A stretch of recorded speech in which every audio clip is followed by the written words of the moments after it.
وہ ناراض نظر آتے ہیں. PDM کے سربراہ تھے, روئے رواں تھے اس تحریک کا جو کہ پاکستان تحریک انصاف کے اس وقت کے چیئرمین اور وزیراعظم عمران خان کے خلاف چلائی گئی, اور انہوں نے اب اپنے راستے جدا کر لیے. مولانا فضل الرحمان صاحب نے آج کچھ انٹرسٹنگ پیشین گوئیاں کی ہیں اس اسمبلی کے حوالے سے. ان کو نہیں لگتا کہ یہ اسمبلی 5 سال کی مدت پوری کر سکتی ہے. مولانا فضل الرحمان صاحب نے آج کیا گفتگو کی, سنیے.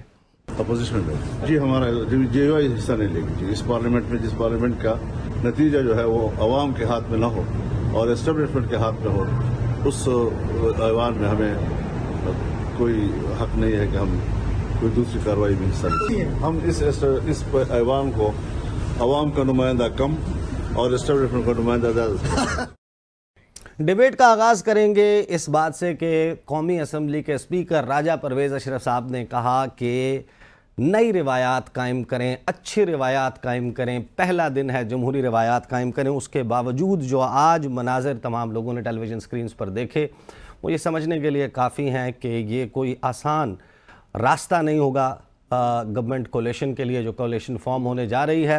گفتگو کا آغاز کرتے ہیں. مجھے اسٹوڈیوز میں جوائن کر رہے ہیں پاکستان تحریک انصاف کے backed candidate and now member of Qaumi assembly Pakistan Sunni Ittehad council کے جناب اویس حیدر جکھڑ صاحب. اس کے علاوہ مجھے اسٹوڈیوز میں جوائن کر رہے ہیں پاکستان مسلم لیگ نواز کے رہنما کیسر احمد شیخ صاحب, اور ٹیلی فون لائن پر مجھے جوائن کر رہے ہیں متحدہ قومی موومنٹ کے ترجمان ساجد احمد صاحب. گفتگو کا آغاز جو ہے وہ کریں گے جو حکومت بنانے جا رہے ہیں کیسر احمد شیخ صاحب. کیسر احمد شیخ صاحب مجھے بتائیے کہ کون سے چیلنجز آپ کے خیال میں, اور حکومت کا فوکس سال 2022 ہم نے دیکھا کہ جب آپ لوگوں نے رائٹلی اور رانگلی, پی ٹی آئی کا اپنا موقف ہے, لیکن جب آپ لوگوں نے تحریک انصاف کی حکومت ختم کر دی, آپ لوگ حکومت میں آ گئے, تو فوکس عوام کے مسائل معیشت کی بجائے عمران خان تھا. آپ لوگ عمران خان کو ڈھانے میں لگے تھے, کیا فوکس ابھی بھی وہی ہوگا؟ بسم اللہ الرحمن الرحیم. ہم دیکھیں نا, یہ نیا الیکشن اب ہوا ہے, اس کی آج آغاز ہوا ہے کہ تمام ممبروں نے حلف لیا. میں سمجھتا ہوں کہ ایک اچھے نیت سے اور اچھے سوچ سے ہمیں آغاز کرنا چاہیے. جمہوریت ہمارے ملک میں انفارچونیٹلی ابھی تک میچور نہیں ہو سکی. ہم میں 97 سے تقریباً 27 ایئرز پہلے قومی اسمبلی کا ممبر بنا, اور لگاتار دیکھ رہا ہوں کہ سیاست نے ہمیں کوئی رزلٹ نہیں دیا. 27 سال کے پہلے کی میں بات کروں کہ پاکستان اور انڈیا جب ڈیوائیڈ ہوئے تو وہ زیادہ تر کلچرڈ علاقے انڈیا کے حصے میں آئے, اور زیادہ ایجوکیشن بھی ان کے یہاں تھی, ہمارے یہاں ایجوکیشن بھی کم تھی اور انڈسٹری بھی کم تھی. لیکن 1990 تک ہماری پاکستان کی ترقی زیادہ تھی, اور دنیا پوری ہماری طرف دیکھ رہی تھی. انڈیا کو IMF Hindu rate of growth کہتے تھے. ہمارے ہاں 1990 کے بعد, انڈیا 1990 میں پاکستان سے 4 گنا تھا, اگرچہ ان کی آبادی 6 گنا تھی, لیکن 90 کے بعد وہ آج پاکستان سے 13 گنا ہو گئے ہیں. یعنی ہمارے پچھلی 30 سال کی حکومتوں نے, جس میں فوجی حکومتیں بھی آئیں, پولیٹک بھی گورنمنٹس رہی, لوگوں کے لیے ہم رزلٹ نہیں نکال سکے. آپس میں تو ضرور میٹنگ بھی کرتے رہے, جھگڑے بھی کرتے رہے, اور یہ بھی کہتے رہے. کوئی بھی الیکشن آج تک ہم نے نہیں مانا کسی نے بھی. جو پارٹی ہار جاتی ہے وہ کہتی ہے کہ الیکشن میں دھاندلی ہوئی ہے. یہ کوئی پہلی بار نہیں ہوا. پاکستان کا کوئی ایک الیکشن بھی ایسا نہیں ہے جس کو پوری طور پہ ایگری کیا گیا ہو. حالانکہ ہمارے پڑوس میں جو الیکشن ہوتے ہیں وہ ہارنے والی پارٹی اس کو بخوشی ایکسیپٹ کرتی ہے. اس الیکشن میں بھی کافی شکایتیں بھی آئی ہیں.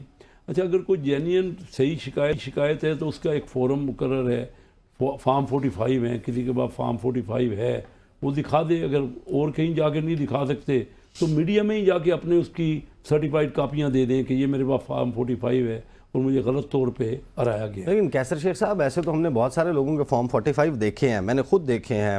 بسرا صاحب کے, یہاں پر شعیب شاہین صاحب کے, ایڈوکیٹ علی بخاری صاحب کے, ان کے فارم 45 کے مطابق ان کا نمبر تو بہت زیادہ بنتا ہے. اور وہ صرف ان کے اپنے فارم 45 نہیں ہیں, ان کے ساتھ جو دیگر کینڈیڈیٹس الیکشن میں موجود تھے, مصطفیٰ نواز کھوکھر تھے ان 2 حلقوں میں, حلقہ 47 اور 48 میں. اس کے علاوہ جماعت اسلامی کے کینڈیڈیٹس, TLP کے کینڈیڈیٹ سیکنڈ کر رہے ہیں کہ جو تحریک انصاف کے حمایت یافتہ امیدوار ہیں ان کے فارم 45 درست ہیں. نہیں, ایسا ہی ہوگا تو ان کے بعد ایک فورم ہے نا. دیکھیں نا, آخر پاکستان میں الیکشن کمیشن ہے، ٹریبونلز ہیں، کورٹس ہیں، کیا کوئی بھی ان کے فارم 40، یہ تو بڑی آسان سی بات ہے نا، ایک میتھمیٹیکل گیم ہے کہ بھائی اتنے نمبر آف اسٹیشن ہے، یہ میرا رزلٹ ہے، تو میں سمجھتا ہوں ان کا ٹھیک ہو جائے گا اگر وہ جائیں گے. یا اگر ان کے ذہن میں ابھی بھی یہ ڈاؤٹ ہے کہ یہ سارے ادارے، کوئی بھی ادارہ ان کو انصاف نہیں دے گا، نہ الیکشن کمیشن، نہ ٹریبونلز میں آگے وہ جائیں گے، نہ کورٹس، کیونکہ یہ پہلی بار تو نہیں ہوا. پچھلی بار آپ نے الیکشن دیکھا 2018 میں تو پاکستان مسلم لیگ شکست کھا گئی، کم سیٹیں ہم نے لی تو ہمیں اعتراض ہو گئے. اس سے پہلے 2013 میں بھی کہتے رہے کہ 35 پنکچر لگائے گئے. کون سا ایسا الیکشن ہے جس میں کسی سب پارٹیوں نے مانا؟ لیکن جو فورم موجود ہے، میں کہتا ہوں کہ فورم اپنے فورمز کو پوری طرح، ہر کسی کا رائٹ ہے، صرف ایجیٹیٹ کرتے رہیں گے تو ہم ملک کو کہاں لے کے جائیں گے؟ ملک تو ہمارا اس وقت تباہی کے دہانے پہ آیا ہوا ہے، اور ہم اگر یہی کہتے رہیں گے اور ملک کو نقصان ہی پہنچانا ہے کہ IMF کو لیٹر لکھنا ہے یا امریکہ کو کہنا ہے کہ ہماری مدد کر لیں، تو آپ بتا دیجیے کہ طریقہ کار کیا ہے؟ صحیح. میں آپ کے پاس واپس آتا ہوں کیونکہ حکومت سازی کے حوالے سے جو کابینہ تشکیل پانے والی ہے اس کے حوالے سے کچھ بڑے اہم فیصلے ہونے والے ہیں، اس کے حوالے سے بھی آپ سے پوچھیں گے. ذرا چلتے ہیں ساجد احمد صاحب کی طرف، اور ان سے پہلے ذرا پوچھ لیتے ہیں. ساجد احمد صاحب، آپ کی جماعت ہم نے دیکھا کہ سکسیسو گورنمنٹس کا حصہ رہی ہے، اس مرتبہ بھی آپ گورنمنٹ کو ووٹ دینے جا رہے ہیں. کیا آپ کو کوئی امید ہے؟ بہت سارے لوگ مایوس ہیں، نالاں ہیں، ان کو کوئی ہوپ نظر نہیں آتی، توقع نہیں کا اظہار نہیں کر رہے کہ یہ جو قومی اسمبلی تشکیل پا رہی ہے، جو حکومت بننے جا رہی ہے، یہ کوئی عوامی مسائل پر قابو پا سکے گی. What's your take? آپ کو امید ہے؟ بسم اللہ الرحمن الرحیم. السلام علیکم. وعلیکم السلام. اچھا دیکھیں، ایک تو امید پر دنیا قائم ہے، اور پاکستان کے اندر 30 سال ڈکٹیٹرشپ رہی ہے، اور تقریباً 30 سے 32-35 سال سویلین گورنمنٹ رہی ہے. لیکن پاکستان کی تاریخ میں، پاکستان بننے سے آج تک کسی بھی سویلین پرائم منسٹر نے اپنا ٹائم پیریڈ پورا نہیں کیا. تاریخ چلی آ رہی ہے شروع سے. اچھا، ایک تو جمہوریت کا صحیح معنوں میں پٹری پہ چڑھنا بہت ضروری ہے. اگر مثال کے طور پر ہم مثال دیتے ہیں اپنے نیبر کنٹریز کی، ہم مثال دیتے ہیں ورلڈ کی، اور ہم مثال دیتے ہیں بنگلہ دیش کی، افغانستان کی، تو دیکھیں آج انڈیا کے اندر مکمل جمہوریت ہے، بنگلہ دیش میں جمہوریت ہے، آپ چلے جائیں جو مغربی ممالک ہیں وہاں مکمل جمہوریت ہے، اور وہاں رن ہو رہی ہیں چیزیں نا، اور وہاں وہ ترقی کر رہے ہیں، معاشی طور پہ آگے ہم سے، اخلاقی طور پہ بہت آگے ہم سے، وہ ایجوکیشن کے لحاظ سے بہت آگے ہم سے، پورا ایک سسٹم ترتیب پایا ہوا ہے. وہاں جو سسٹم چل رہا ہے وہاں پر اپنا لوکل گورنمنٹ سسٹم بہت اسٹرانگ ہے، تمام اختیارات بلدیاتی نمائندوں کے پاس ہوتے ہیں، پارلیمنٹرین اپنا قانون سازی کا کام کرتے ہیں، اور جو لوکل گورنمنٹ سسٹم ہے وہ ڈائریکٹ پبلک سے انٹیکٹ ہوتے ہیں پانی، بجلی، سیویج اور دیگر مسائل پر. اچھا، ہمارے یہاں نظام الٹا ہے. اچھا، ہمارے MLAs MPs سے سب کچھ مانگ رہے ہیں، پانی نہیں ہے، بجلی نہیں ہے. مجھے بڑی حیرت ہوتی ہے کہ بھی الیکشن سے پہلے میں دیکھ رہا تھا کہ مختلف 100% روڈوں پر گلیوں میں جا رہے تھے، لوگوں سے پوچھا جا کے گلی بنی ہے، MLA نے بنائی نہیں بنائی، MP نے بنائی نہیں بنائی، سیویج کا نظام. تو بیسکلی جو پارلیمنٹ کا کام ہوتا ہے وہ قانون سازی ہے، پالیسی میکر. Policy maker. اچھا، ہم نے پالیسی میکر والے ادارے کو ہم نے ڈیولپمنٹ سے کام مانگ رہے ہیں، ٹھیک ہے نا. اور جو لوکل گورنمنٹ سسٹم ہے، جتنی پاکستان میں اب تک جمہوری جماعتیں ہیں مختلف وقتوں میں آئی اور چلی ہیں حکومت کر کے، انہوں نے اس کو اسٹرانگ نہیں کیا. آج یہی وجہ ہے کہ گراؤنڈ پر پنجاب واحد ہم سمجھتے ہیں کہ ایسا صوبہ ہے. ساجد بھائی، آپ کس وعدے پہ شہباز شریف کو ووٹ دینے جا رہی ہے آپ کی جماعت؟ آپ کو کیا یقین دہانی کرائی گئی ہے؟ ہم نے دیکھا پیپلز پارٹی نے مانگا، پیپلز پارٹی نے کہا صدر ہمارا بنا دو، ہمیں گورنرز دے دو خیبر پختونخوا اور پنجاب کے، اور ہم چیئرمین سینٹ اپنا رکھیں گے، ڈپٹی اسپیکر ہم رکھیں گے قومی اسمبلی میں. وہ ایک فارمولے کے تحت آ رہے ہیں، لیکن وہ کابینہ کا حصہ نہیں بن رہے. آپ کن یقین دہانیوں پہ آپ آ رہے ہیں؟ آپ کون سی وزارتیں لے رہے ہیں؟ گورنر سے جو ہے وہ ٹیسوری صاحب رہیں گے یا نہیں؟ ایک تو جب بھی کسی ملک کے اندر الیکشن ہوتے ہیں، اس کے بعد جو بھی جمہوری قوتیں آپس میں کولیشن میں جو بیٹھتی ہے وہ الگ، اور جو اپوزیشن میں بیٹھتی ہے وہ الگ. اچھا، نمبرز کا سارا گیم ہوتا ہے. مثال کے طور پر آپ نے کہا کہ پیپلز پارٹی نے جو مانگا اس کو مل گیا، تو پیپلز پارٹی کے نمبر بہت زیادہ ہیں قومی اسمبلی کے اندر. پیپلز پارٹی کے نمبر صوبائی اسمبلی میں بہت زیادہ ہے. ان کی اپنی کسی کی ضرورت کے بغیر ان کو صوبائی اسمبلی حکومت بنانے میں ان کے لیے کوئی پرابلم نہیں پیش آئی ان کو نا، تو بزرگ بھی کسی کے نہیں ہے. لیکن دیکھیے، اس وقت اگر دیکھا جائے تو اس وقت جو موجودہ حکومت ہے وہ بہت ویک پوزیشن میں کھڑی ہوئی ہے، ٹھیک ہے نا. اور انتخابات پہ بھی کوشچن مارک ہے ایک طرح کا. اور موجودہ حکومت کے لیے بہت بڑے چیلنجز ہیں, ٹھیک ہے نا. ایک تو معیشت کا چیلنج ہے, اگر حکومت ان بیلنس رہے گی, زگ رہے گی اور کولیشن کو پارٹنرز کو ساتھ لے کے نہیں چلے گی, تو جو ان کی ضرورتیں ہیں, مثال کے طور پر کوئی بھی جماعت اپنے لیے اپنی ذات کے لیے کوئی شخص نہیں بنتا. اگر ہم کراچی سے ہمارے 15 MNA منتخب ہوں, حیدرآباد سے 2 MNA منتخب ہوں, 17 MNA, تو ہم کراچی اور حیدرآباد کے مسائل پر ہمیشہ ہم نے بات کی ہے کہ کراچی کے اندر ڈیولپمنٹ ہونی چاہیے, کراچی میں ٹرانسپورٹ کا نظام ہونا چاہیے, کراچی میں ہیلتھ سیکٹر اچھا ہونا چاہیے, اور کراچی میں بلدیاتی, بلکہ پورے پاکستان میں بلدیاتی نمائندوں کا اسٹرانگ ہونا بہت ضروری ہے. تمام ان کو پاور ہونا چاہیے. ساجد بھائی کابینہ میں بیٹھ رہے ہیں کہ نہیں بیٹھ رہے؟ یہ بھی بات دیکھیں, اس وقت جو صورتحال ہے پیپلز پارٹی کی بھی مختلف حوالوں سے نون لیگ سے بات چیت چل رہی ہے.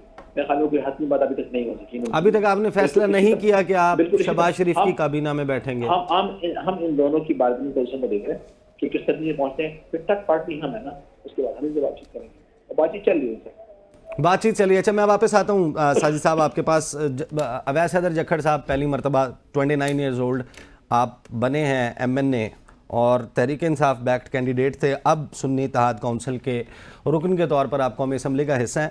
آپ کا جو ایکسپیرینس ہے, آپ ظاہر ہے کہ آپ کا you come of a political family, ذرا ہمیں بتائیں کہ یہ جو اسمبلی ہے, اس اسمبلی سے آپ کو امید ہے کہ آپ ایک ایکٹیو ممبر کے طور پر کوئی عوام کی بہتری کے لیے بھی کچھ کر سکیں گے؟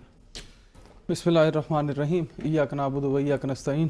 سبحان اللہ و بحمدہ و عدد خلقہ و رضاء نفسہ و وزنت عرشہ و مداد کلماتہ. سب سے پہلے میں آپ کو شکریہ ادا کروں گا کہ آپ نے مجھے اپنے پروگرام میں دعوت دی. گزارش یہ ہے کہ اس اسمبلی سے کیسے ہم توقعات رکھیں کہ جس میں کچھ MNAs ایسے آئے بیٹھے ہیں جو کہ عوام کے مینڈیٹ کو چرا کے آئے بیٹھے ہیں. بہت سے MNAs ایسے ہیں جو 9 فروری کو بنے ہیں, بہت سے MNAs ایسے ہیں جو فارم 47 پر MNA بن کر آئے ہیں. مجھ سے پہلے جو میرے بزرگ ادھر گفتگو کر رہے تھے کہ دھاندلی کے لیے ہمارے پاس فارم موجود ہیں اور الیکشن ٹریبیونلز میں جائیں. اب NA 154 ہمارے بھائی ہیں فراز نون صاحب, ان کو الیکشن ہرا دیا گیا ہے. اب ریکاؤنٹنگ کی درخواست دی گئی ہے. ان کے نیشنل اسمبلی میں آ کر ان کے ممبرشپ کارڈ بن گئے.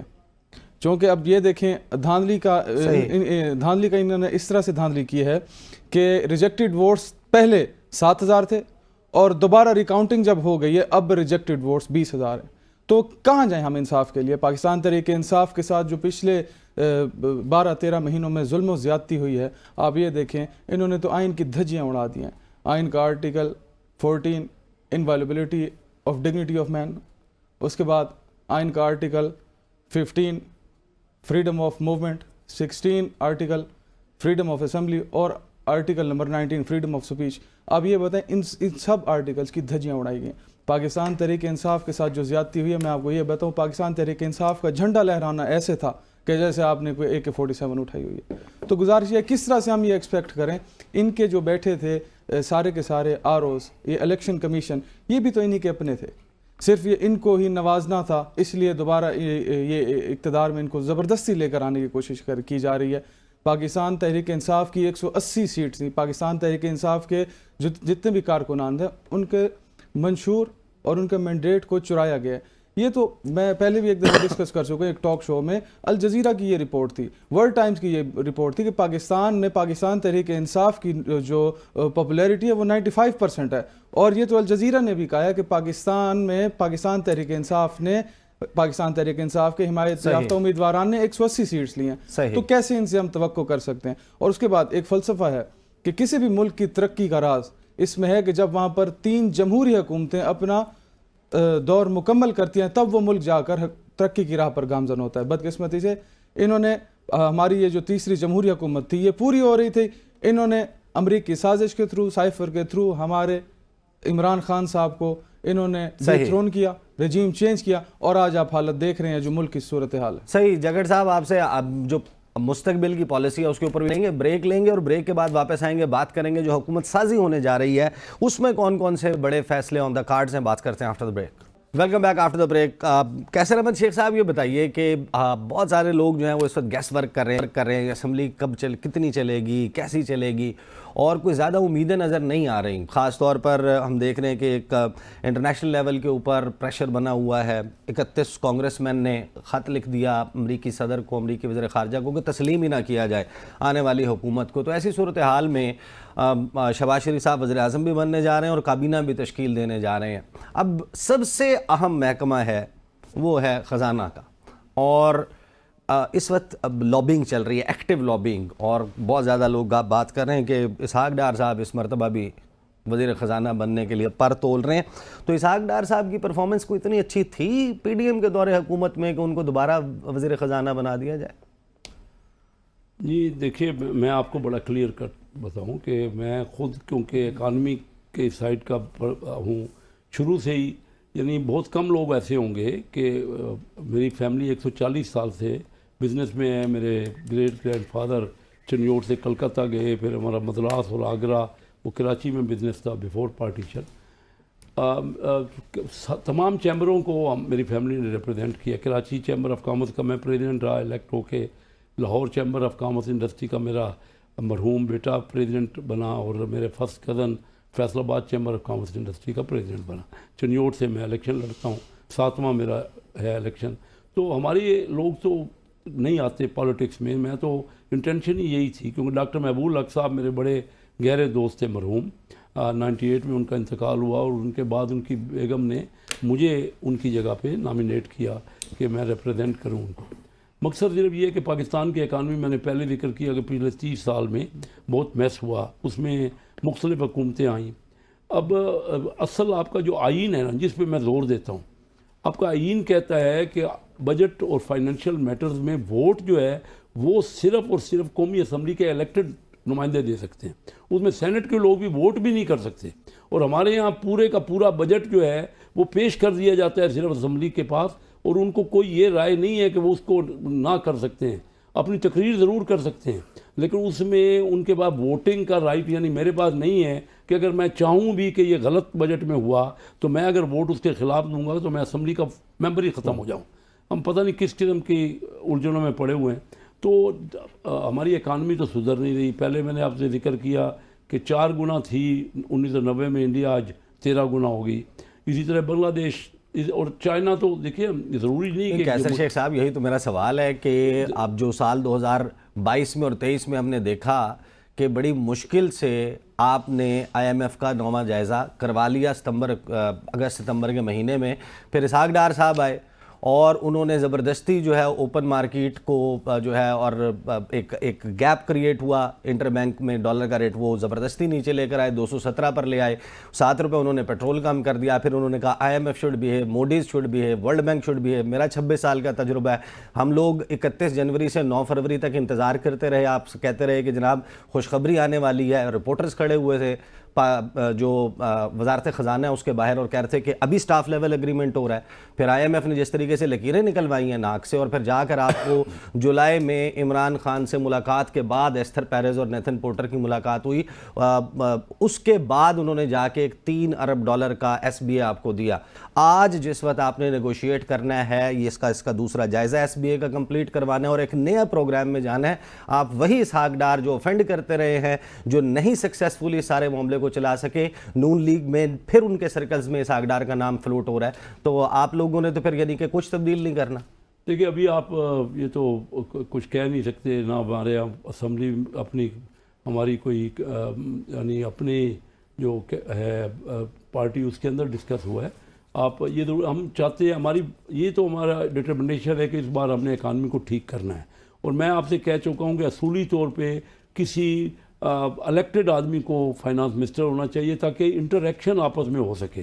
ہمارے عام طور پہ فائنانس منسٹر باہر سے آتے ہیں, تو میری پہلے دن سے یہ تنقید رہی ہے کہ منسٹر ضرور بنائیں آپ کو, لیکن کسی الیکٹڈ جو کہ جن کا جو مشورہ لے سکے. ہمارے یہاں یہ رہتا ہے کہ مشورہ کم ہوتا ہے.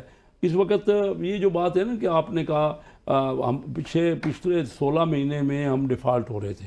اسحاق ڈار صاحب ایک قابل آدمی ہیں, میرا ان سے پالیسی میں اختلاف بھی رہا ہے, لیکن یہ کہنا کہ انہوں نے بھی بڑی محنت کی ہے. خود میاں شہباز شریف صاحب گئے اور IMF سے جا کے سمجھوتا ہوا, ہم ڈیفالٹ ہو رہے تھے.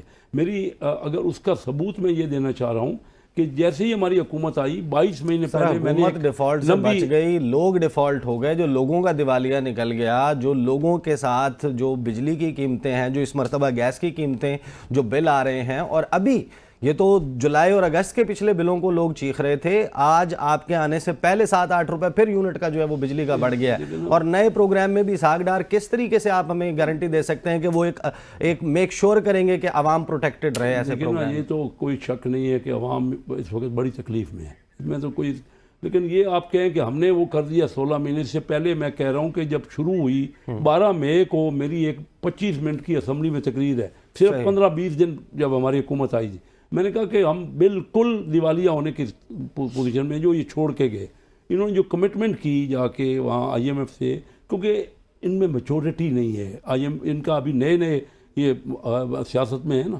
یا حکومت میں نئے آئے تھے، 3.5 سال کی حکومت تھی، تو بات یہ ہے کہ جو کمٹمنٹ کر کے گئے، کہا انہوں نے کہ ڈیزل کی پرائزز ہم اس طرح رکھیں گے، اور اس کو کم کر دیا جا کے، تو آئی ایم ایف ناراض ہو گئی۔ کوئی جا کے میاں شہباز شریف صاحب کو خود انٹروین کرنا، میں نہیں کہہ رہا ہمارے میں آپ کے پاس واپس آتا ہوں، that I agree with Imran Khan صاحب نے جس دن 160 سے 170 روپے پیٹرول جانا تھا، انہوں نے 150 کر دیا، 5 روپے بجلی کا یونٹ بڑھنا تھا، اس کو 5 روپے کم کر دیا، جون تک اس کو وفاقی کابینہ کے ذریعے لاک کر دیا کہ اس میں تبدیلی نہیں ہوگی، لیکن اپریل میں آپ آ گئے تھے، آپ کے ہاتھ کس نے باندھے ہوئے تھے کہ آپ اس کو جون تک چینج نہ کریں؟ آپ لوگوں نے ڈیسیجن میکنگ میں ڈیلے کیا، جس کی وجہ سے یہ سب کچھ ہوا۔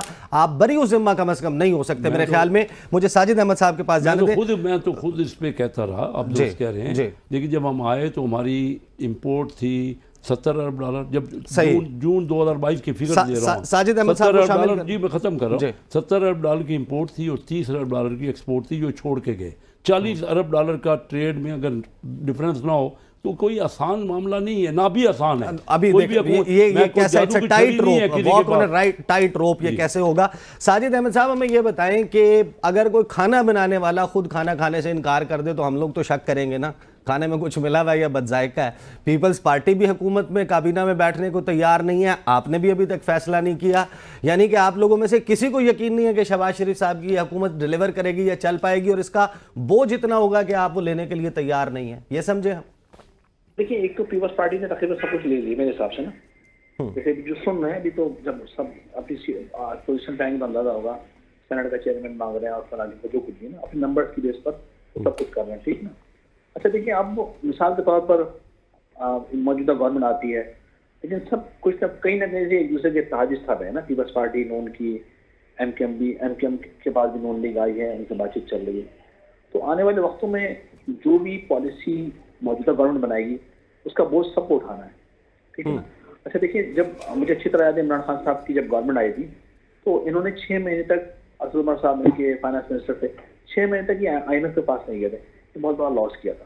اور پھر جس طرح انہوں نے چیزیں، مختلف چیزوں کی پرائز لاک کر دی تھی، پیٹرول پرائز، ٹیکس پرائز، جو بھی چیزیں، اس سے بہت نقصان ہوتا ہے۔ مجھے ایسا لگتا ہے کہ شاید 1 سال پہلے شاید ان کو پتہ چل گیا تھا کہ ہماری حکومت جانے والی ہے نا، تو انہوں نے تمام چیزوں کو لاک کر دیا۔ اب لاک نہیں کرنا چاہیے تھا، اگر وہ چیز تصدق کے ساتھ اوپر نیچے چیزیں ہوتی رہتی تو آج بیلنس رہتا چیزوں میں نا۔ اور وہی وجہ ہے کہ 1 سال تک پرائز کا نہ بڑھانا، 6 مہینے تک آئی ایم ایف کے پاس نہ جانا، پاکستان کی تاریخ اٹھانے، پاکستان آج سے پاکستان بننے کے بعد سے کچھ سالوں کے بعد سے اور آج تک آئی ایم ایف کے پاس جاتا رہا وہ۔ اب وہ الگ بات ہے کہ پاکستان میں جتنی جمہوری یا سویلین غیر سویلین حکومتیں ہیں، انہوں نے آئی ایم ایف سے، آئی ایم ایف چنگل سے نکلنے کی اپنے آپ کوشش نہیں کی یا نکالنے کی کوشش نہیں کی اس ملک کو میرے خیال میں نا، لیکن اب بہت زیادہ سیریس ہو کر اس پر کام کرنا چاہیے کہ غلامی سے ہمیں باہر کس طرح آنا ہے۔ اس میں موجودہ گورنمنٹ کو بھی اور جو اپوزیشن بینچز ہیں، جو لوگ بیٹھیں گے پی ٹی آئی کے بھائی جو بھی ہمارے، اور ان کو بھی چاہیے کہ وہ اپنا رول پلے کریں کہ کس طرح سے یہ ملک معاشی طور پہ اسٹیبل ہو۔ اگر یہ ملک معاشی طور پہ اسٹیبل نہیں ہوا تو پھر ملک کی سرحدوں کو خطرہ پیش آ جاتا ہے نا، ٹھیک ہے نا۔ ساجد بھائی، میں نا بڑا اس بات کا انتظار کر رہا ہوں کہ کوئی نون لیگ کے پولیٹیشنز ہمیں، ایم کیو ایم کے، پیپلز پارٹی کے ملیں، جو مکمل یقین کے ساتھ، ایک مضبوط لہجے کے ساتھ عوام کو اس وقت یقین دلائیں کہ آپ کے مسئلے حل ہونے والے ہیں۔ میں جس سے بھی سوال کرتا ہوں، اور عمران خان کا کوئی بھی کمزور یا غلط فیصلہ اس بات کا جواز نہیں ہو سکتا کہ پی ڈی ایم کے لوگ جو ہیں وہ جواز پیش کریں کہ عمران خان نے یہ کیا تھا. بھائی وہ عمران خان کا آپ سے مختلف ہے نا، وہ ایک اور سیاسی جماعت ہے، ان کا فیصلہ عوام جانے، وہ جانے، اس کا نتیجہ تو وہاں پہ ہوگا. آپ کا کوئی بھی کمزور فیصلہ جو ہے، مجھے ایک کوئک بریک کے بعد میں واپس آتا ہوں. میں آپ ہی سے شروع جکھڑ صاحب سے پوچھیں گے کہ یہ ایک ایسا جو اس وقت حکومت بن رہی ہے، ایک ویک کولیشن جن کے اندر دراڑیں موجود ہیں، نمبر ہے لیکن اپنے ڈیفرنسز موجود ہیں، اس کو کس قسم کا ٹف ٹائم دے سکتے ہیں یا نہیں دے سکتے؟ بات کرتے ہیں آفٹر دی بریک.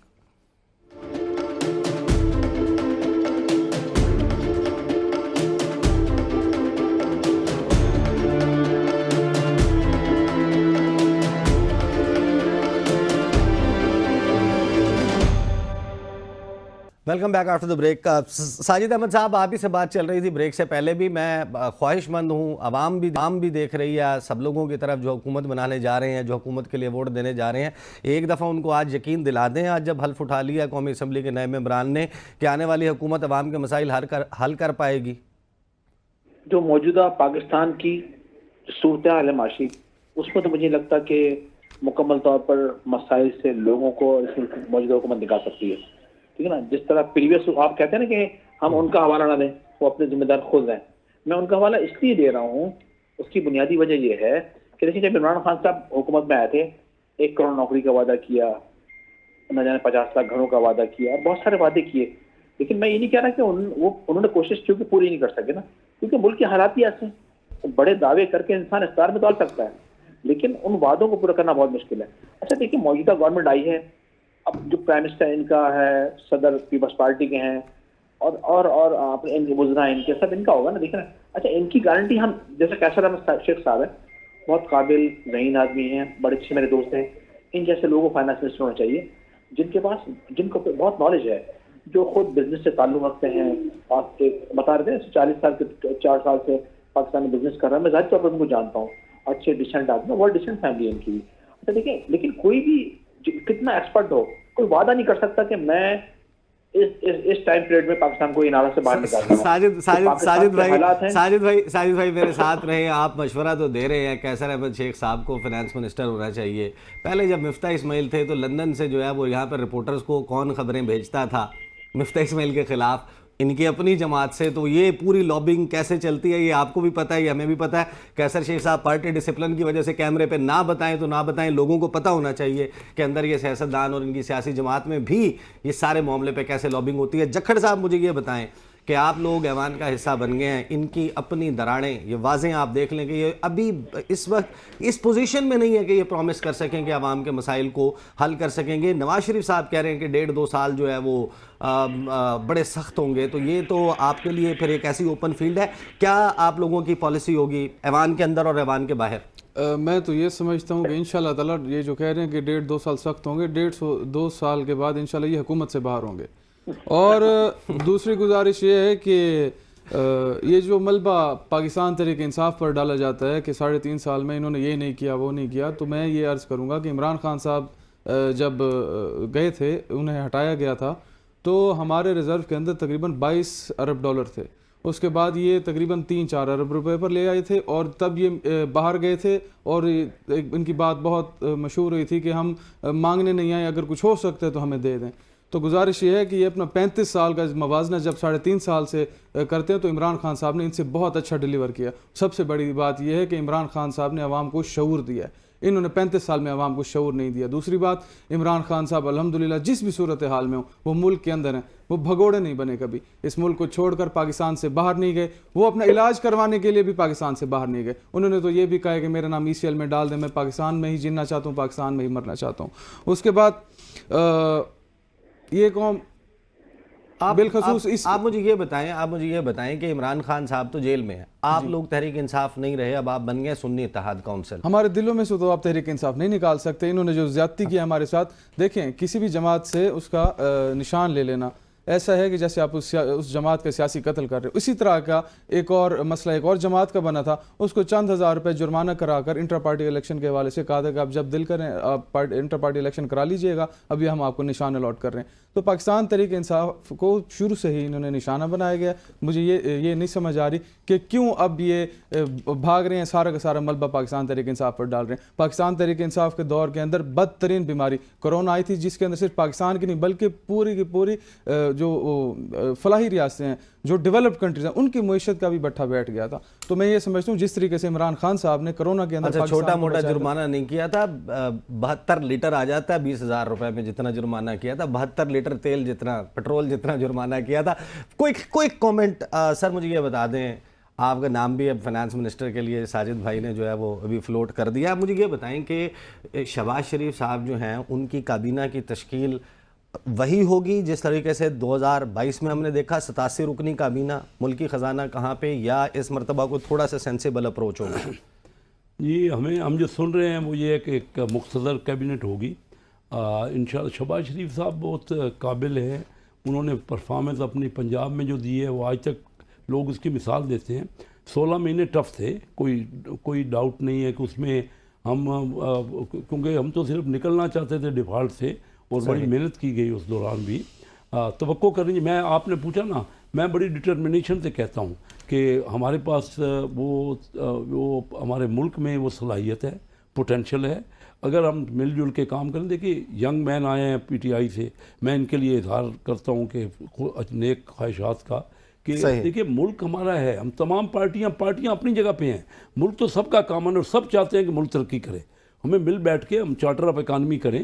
ہم تو جب اپوزیشن میں تھے تب بھی یہی کہتے تھے. اس وقت جو اچھی بات ہے نا, میں آپ کو بتاؤں کہ تمام سٹیک ہولڈرز مل کے کام کر رہے ہیں. اس وقت اسٹیبلشمنٹ ہماری جوڈیشری, سارے نئے جو ہمارے لیڈرشپ ہے, وہ الیکشن ہوئے, الیکشن کے بعد شروعات کرنی چاہیے, اور ہم اچھی توقعات سے کریں. اچھی شروعات کرنی تھوڑی سی چاہیے. ایک بات کرنا چاہوں گا سر, اگر اجازت دیں میں تھوڑی سی دیکھیں, ملک اس طرح سے ترقی کر سکتے اگر ہم اپنے ذہن سے یہ نکال دیں کہ اس ملک کو صرف اور صرف آل شریف اور آل زرداری بچا سکتے ہیں. تو مہربانی فرما کے ہمیں اپنے تھوڑے سے کنسیپٹ کلیئر کرنے چاہیے, اور اپنے ذہن کو وسعت دینی چاہیے کہ سیاست کو اب ہم زرداری خاندان اور شریف خاندان سے باہر بھی لے کر جائیں تو انشاءاللہ یہ ملک ضرور ترقی کرے گا. صحیح, بہت شکریہ. وقت ختم ہو گیا اویس بھائی, میں بہت معذرت خواہ ہوں, ہم آپ کو پھر بلائیں گے, آپ سے گفتگو ضرور ہوگی. اویس حیدر جکھڑ صاحب, کیسر احمد شیخ صاحب, ساجد احمد صاحب, بہت بہت شکریہ. اس امید کے ساتھ کہ پاکستان کی نئی بننے والی حکومت, پارلیمنٹ اپنی سیاسی لڑائیاں ضرور لڑے, لیکن ایک مرتبہ ان لوگوں کی طرف بھی دیکھے جن کی امیدیں اور آس ان کا مرکز وہ لوگ ہیں جن کو وہ منتخب کر کے بھیجتے ہیں. اب تک کے لیے اتنا ہی, مجھے اجازت دیجیے. اللہ حافظ.